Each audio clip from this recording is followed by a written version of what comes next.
Hi friends, welcome to the farm boys channel. ఇక్కడ మీరు చూస్తున్నట్లయితే ఇది 1 ఎకర్లో మనం ప్లాంటేషన్ చేసిన సపోటా ప్లాంటేషన్ అనమాట. సో నిన్న వీటికి ఏంటంటే నీట్గా పాదులు చేపించాం, కలుపు తీపిచ్చి మొదల్లో కలుపు తీపిచ్చి పాదులు చేపించాం. సో ఇది చూసారు కదా, దీన్ని అయితే వీడ్ మ్యాట్ అంటారు అనమాట. ఇది వేయటం వల్ల ఏంటంటే మొక్క పాదులో కలుపు అనేది రాకుండా మొక్క బలంగా పెరిగిద్ది. సో మెయిన్గా ఈ కలుపు ప్రాబ్లంకి ఇట్లా వీడ్ మ్యాట్ అనేది వేసుకుంటూ ఉంటారు. ఇదైతే మేము ఇంతవరకు కొన్నాం. ఇప్పుడు కూలీలతో వీడ్ మ్యాట్ కట్ చేయించి ప్రతి ప్లాంట్కి ఇలా వీడ్ మ్యాట్ వేయించుకుంటున్నాం.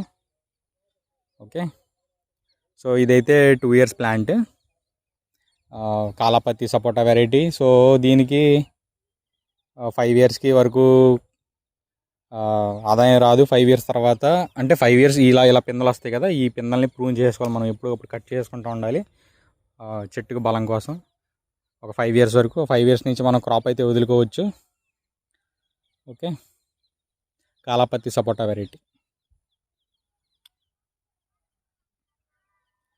ప్రస్తుతానికైతే వేస్తున్నారు వీడ్ మ్యాట్లు. సో మధ్యలో అయితే మనం ఇలా జొన్న, సూపర్ నైఫర్, ఇంగ్లీష్ గడ్డి అయితే వేసుకున్నాం మన డైరీ ఫామ్కి. ఆ పక్కదైతే కొబ్బరి తోట, అది కూడా ఫుల్గా గడ్డి వేసుకున్నాం.